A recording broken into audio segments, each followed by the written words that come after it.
আমরা এখন একটু দেখব কিভাবে উইজেটস অ্যাপ্লাই করতে হয়। অ্যান্ড্রয়েড ফোনের এই যে ফেসটা দেখা যাচ্ছে, ফ্রন্ট এন্ডটা দেখা যাচ্ছে, এটাকে যদি আমি দুটো আঙ্গুল দিয়ে ধরে জুম করা হয় যেভাবে তার উল্টো দিকে সোয়াইপ করি, তাহলে এইভাবেই সোয়াইপ করলে এখানে ওয়ালপেপার দেখতে পাবো, আইকন দেখতে পাবো, ওয়াইজেটস দেখতে পাবো, লেআউট দেখতে পাবো, ট্রানজিশনস দেখতে পাবো এবং মোর দেখতে পাবো। মোর অপশনে গিয়ে আমরা এখানে home screen mode, home screen layout থেকে শুরু করে smart assistant, lock screen, clock style, এগুলো সমস্ত পাচ্ছি। আমরা যদি ব্যাক করে চলে যাই তাহলে এখানে আমরা ট্রানজিশনস দেখতে পাবো, অর্থাৎ কিভাবে ট্রানজিট করবে একটা পেজ থেকে আরেকটা পেজ, সেইভাবে অপশানগুলো আমরা এখানে পেয়ে যাচ্ছি।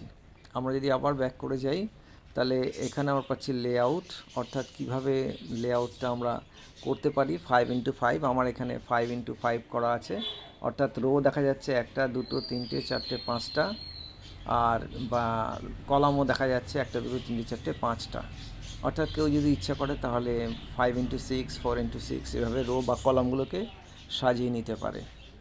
ব্যাকে যাই, ব্যাকে গেলে আমরা উইজেটস এখান থেকে নানা ধরনের উইজেটস রয়েছে, ক্লকের রয়েছে, এই ধরনের বিভিন্ন ধরনের রয়েছে। এখানে ওয়ার্ল্ড ক্লক রয়েছে যেটা বিভিন্ন সিটির টাইমটা দেবে। এছাড়াও বিভিন্ন ধরনের অপশানস রয়েছে।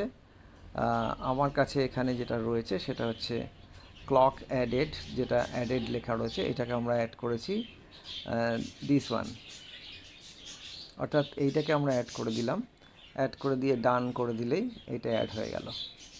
এটা হচ্ছে উইজেটস অ্যাড করার বিষয়। আমরা আবার একটু সুইপ করি।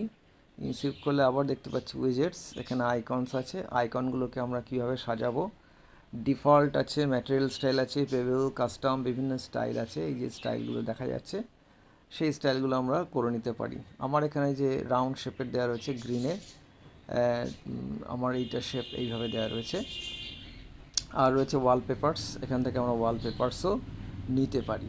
এই অপশানগুলো আমরা জুম ইন এবং জুম আউটের যে বিষয়গুলো রয়েছে, অর্থাৎ আমরা দুটো আঙুলকে সোয়াইপ কীভাবে করছি তার উপর নির্ভর করে আমাদের এই অপশানসগুলো আসছে।